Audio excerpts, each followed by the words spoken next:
Okay, so chapter 8. Chapter 7 ended with Marion, mother, expressing concern about what has happened to Shane because of being involved in this conflict with Fletcher's men. And she expands on that a little bit here. Chapter 8. This time, Mother was right. Shane was changed. He tried to keep things as they had been with us, and on the surface, nothing was different. But he had lost the serenity that had seeped into him through the summer. He would no longer sit around and talk with us as much as he had. He was restless with some far-hidden desperation. At times, when it rode him worst, he would wander alone about our place, and this was the one thing that seemed to soothe him.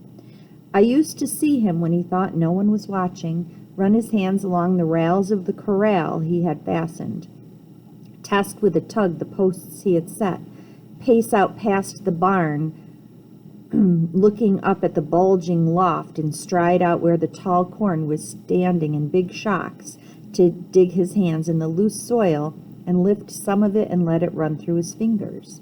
He would lean on the pasture fence and study our little herd like it meant more to him than the lazy steers to be fattened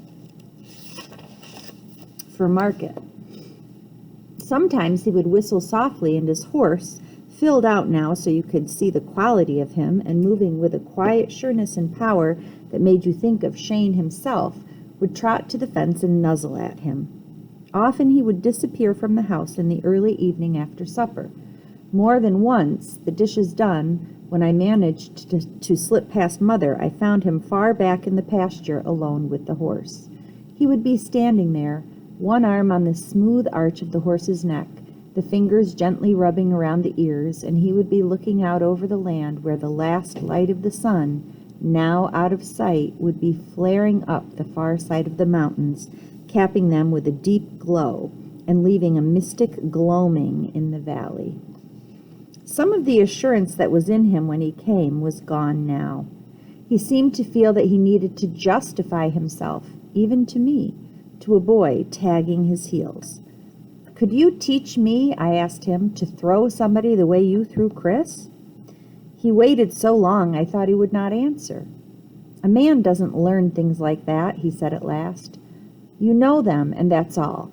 Then he was talking rapidly to me, as close to pleading as he ever could come. I tried. "You can see that, can't you, Bob? I let him ride me, and I gave him his chance. A man can keep his self-respect without having to cram it down another man's throat. Surely you can see that, Bob." I could not see it. What he was trying to explain to me was beyond my comprehension then, and I could think of nothing to say. I left it up to him. He didn't have to jump me that second time. He could have called it off without crawling. He could have, if he was man enough. Can't you see that, Bob? And still I could not, but I said I could. He was so earnest, and he wanted me to so badly. It was a long, long time before I did see it, and then I was a man myself, and Shane was not there for me to tell. I was not sure whether Father and Mother were aware of the change in him. They did not talk about it, not while I was around anyway. But one afternoon I overheard something that showed Mother knew. I had hurried home from school and put on my old clothes and started out to see what Father and Shane were doing in the cornfield when I thought of a trick that had worked several times. Mother was firm set against eating between meals. That was a silly notion. I had my mind set on the cookies she kept in a tin box on a shelf by the stove. She was settling on the porch with a batch of potatoes to peel, so I slipped up to the back of the house, through the window of my little room, and tiptoed into the kitchen. Just as I was carefully putting a chair under the shelf, I heard her call to Shane. He must have come to the barn on some errand, for he was there by the porch in only a moment. I peered out the front window and saw him standing close in, his hat in his hand,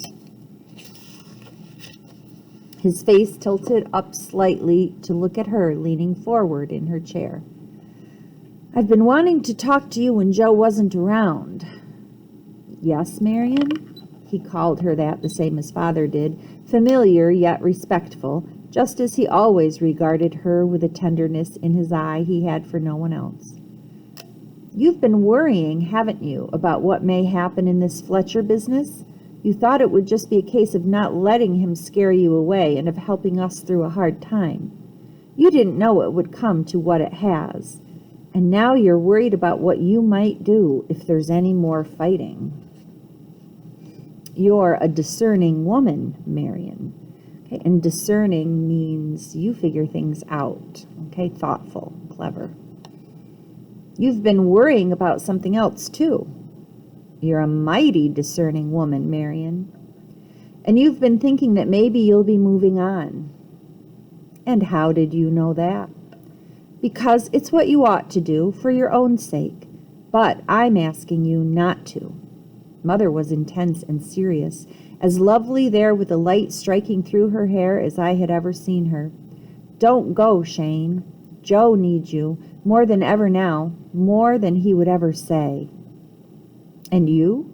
Shane's lips barely moved, and I was not sure of the words. Mother hesitated. Then her head went up. Yes, it's only fair to say it. I need you too. So, he said softly, the words lingering on his lips. He considered her gravely. Do you know what you're asking, Marion? In other words, do you know what this will cost me if I stay? I know. And I know that you're the man to stand up to it. In some ways, it would be easier for me, too, if you rode out of this valley and never came back. But we can't let Joe down. I'm counting on you not ever to make me do that. Because you've got to stay, Shane, no matter how hard it is for us. Joe can't keep this place without you. He can't buck Fletcher alone. Shane was silent, and it seemed to me that he was troubled and hard-pressed in his mind. Mother was talking straight to him, slow and feeling for the words, and her voice was beginning to tremble. It would just about kill Joe to lose this place. He's too old to start in again somewhere else. Oh, he would get along and might even do real well. After all, he's Joe Starrett. He's all man, and he can do what has to be done. But he promised me this place when we were married.